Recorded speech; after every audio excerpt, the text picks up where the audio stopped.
Picture this. It's July 14th, 1984.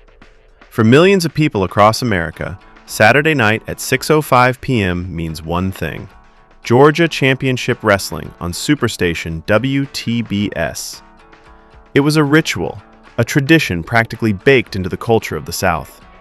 Families would gather to watch their heroes, guys who felt like neighbors but fought like absolute titans.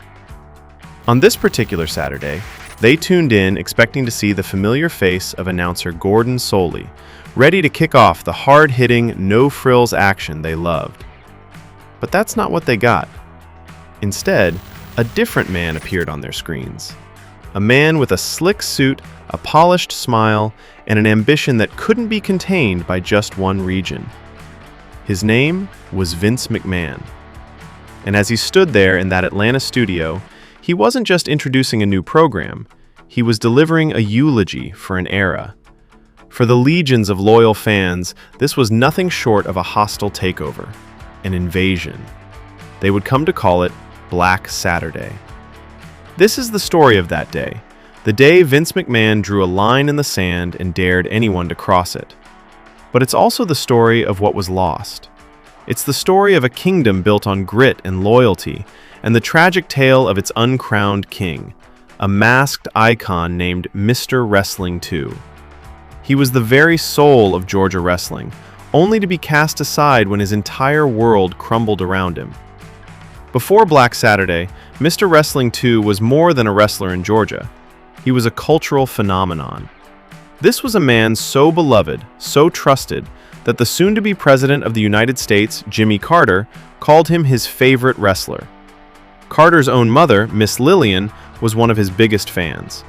He was even invited to Carter's presidential inauguration, an honor almost unheard of for a professional wrestler. But when the Secret Service told him he'd have to take off his mask for security reasons, he declined. The mask, his identity, was everything. It was the symbol of his bond with the people of Georgia. He chose to protect that bond over standing with the most powerful man in the world. That's how much Georgia meant to him, and how much he meant to Georgia. And then, in a single day, it was all wiped away. To understand the tragedy of Black Saturday, you first have to understand the man at its center, even if you could never see his face. Before the white mask, he was John Francis Walker, a journeyman wrestler who debuted way back in 1955. For years, he wrestled under his own name, known as Johnny Rubberman Walker, for his impressive flexibility. He was a solid, dependable hand, who worked territories from Houston to Florida, but he wasn't quite a superstar. He even retired for a few years, running a gas station in Tennessee, his wrestling career seemingly over. But in 1972, a call came from Georgia promoter Paul Jones and booker Leo Garibaldi. They had an idea. The territory already had a popular masked star named Mr. Wrestling, played by Tim Woods. Jones wanted to create a sequel, a supper.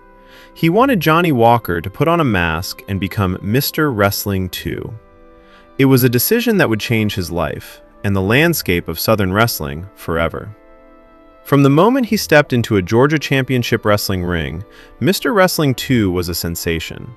He wasn't just another masked gimmick, he was an instant top draw. Fans connected with him on a primal level. He had this quiet intensity, an aura of dignity and integrity that he projected without speaking on camera for years. His signature move, the running knee lift, was a thing of beauty. Simple, devastating, and always enough to get the job done. The crowd would chant, 2, 2, 2, as he set it up, a deafening roar for their hero. He wasn't a flashy, larger-than-life cartoon. He was presented as a pure athlete, a master of his craft. He was their champion. And what a champion he was! Over his time in Georgia, he held the prestigious Georgia Heavyweight Championship 10 different times, feuding with legends like Harley Race, Abdullah the Butcher, and the Masked Superstar. He was so popular that, by the mid-70s, he was considered by many to be one of the top 5 most popular wrestlers in the entire United States.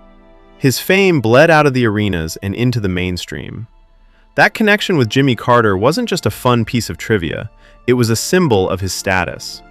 When the governor of Georgia, and later the president, considers you his favorite athlete, you're not just a regional wrestler anymore. You're a regional treasure. Photos of Carter with his arm around the masked hero, or playfully putting him in a headlock, appeared in newspapers across the country. He was the living embodiment of Georgia wrestling, authentic, respected, and fiercely local.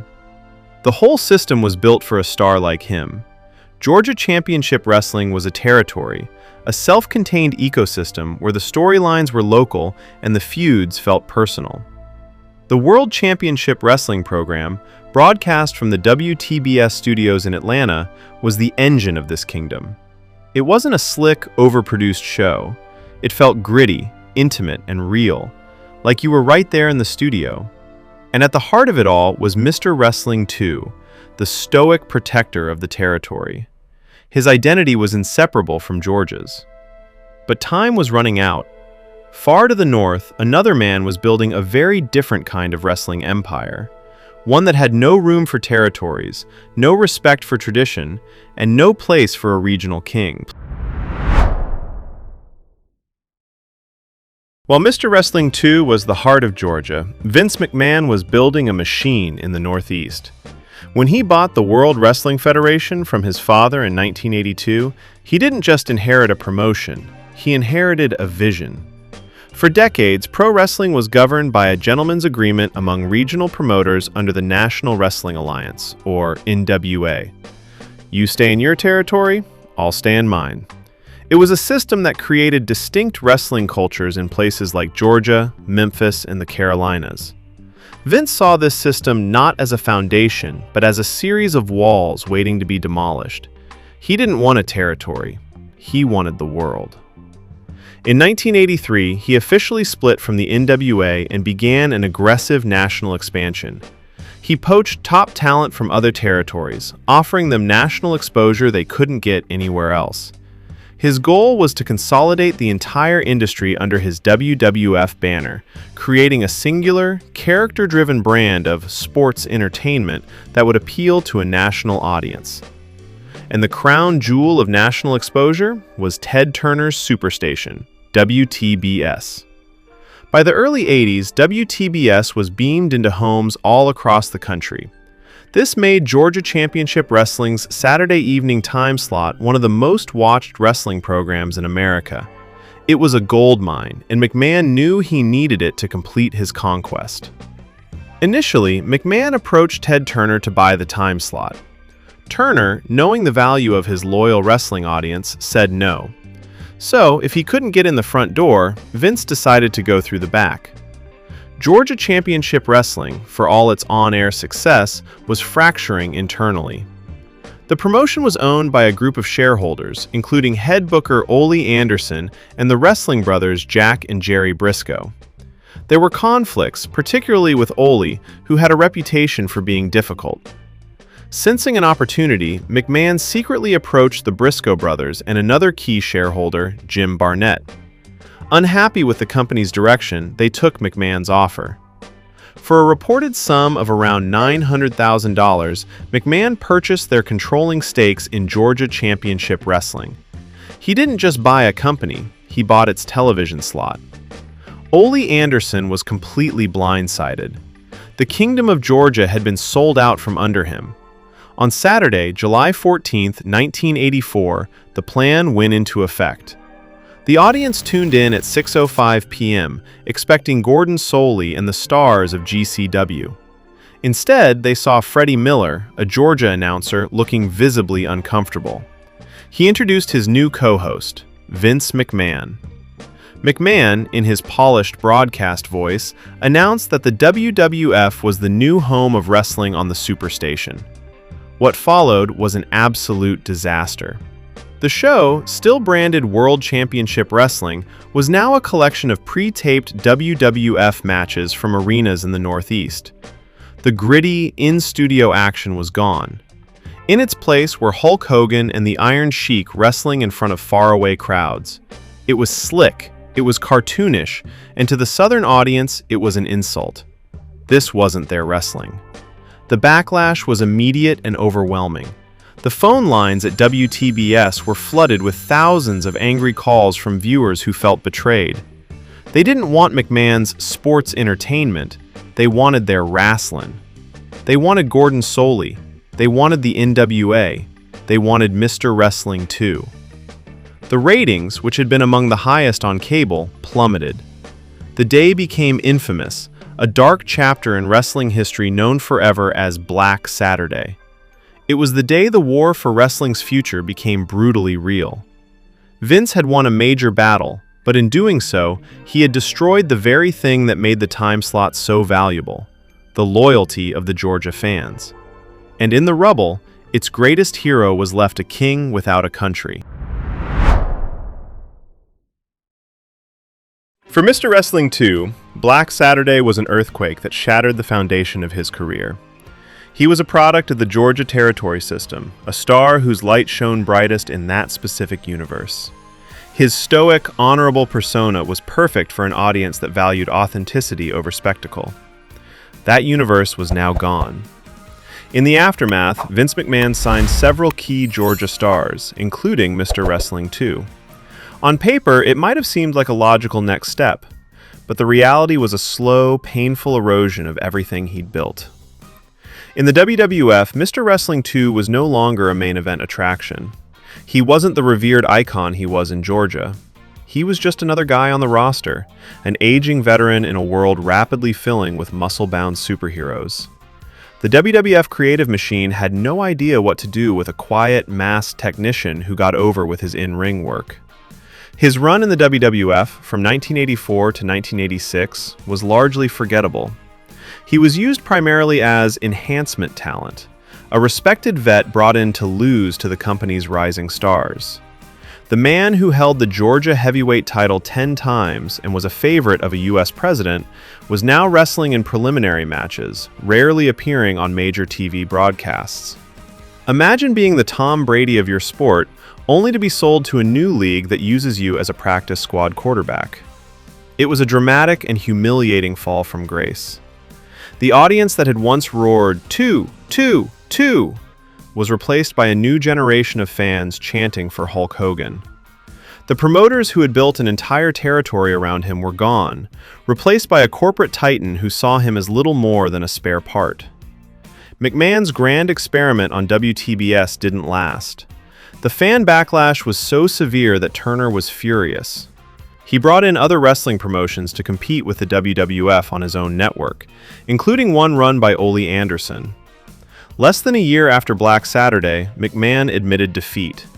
He sold the time slot to his biggest remaining NWA competitor, Jim Crockett Promotions, for a reported $1 million, making a small profit but suffering a major strategic blow. The NWA style of wrestling returned to the Superstation, but for Mr. Wrestling 2, it was too late. He worked for some smaller promotions after his WWF stint, but the magic was gone. The national expansion had changed the business forever. The territory system that had made him a star was dying, and with it, the very stage where his character meant something. By 1990, John Walker had mostly retired from wrestling, though he would return for one final match in 2007 at the age of 73. The man who was once one of the most popular wrestlers in America faded from the national scene. His legacy remained firmly tied to that mask and his glorious, dominant run in Georgia. A run cut short not by a rival wrestler, but by a seismic shift in the business. He lived a quiet life afterward, his days as a cultural icon a memory. John Walker passed away in 2020 at the age of 85. The story of Black Saturday and Mr. Wrestling 2 is a powerful reminder that wrestling is, first and foremost, a business. Legacies can be built over decades and dismantled in a day. It's a story of ambition, betrayal, and the collateral damage left behind when eras collide. What are some of your favorite memories of the territory days? Is there another wrestler whose career was forever changed by that shift? Let me know in the comments below. And if you appreciate these deep dives into wrestling history, make sure you subscribe. In the end, Vince McMahon's vision for a national wrestling landscape won out. His aggressive expansion, epitomized by the Black Saturday takeover, was a key move in a long war that would eventually see him vanquish all major competitors. While he didn't kill Georgia wrestling in a single day, the territory was already weakened by internal struggles. He certainly delivered a killing blow. And in the process, he stripped its greatest hero of the kingdom that defined him. The story of Mr. Wrestling 2 is a tragedy, but it's also a testament to a time in wrestling that we'll never see again. A time when a masked man could become so beloved in his adopted home of Georgia that he became a cultural icon, a favorite of presidents, and a hero to millions. He was the right man, in the right place, at the right time. But when the times changed, there was no place left for him. Black Saturday wasn't just the day a TV slot changed hands.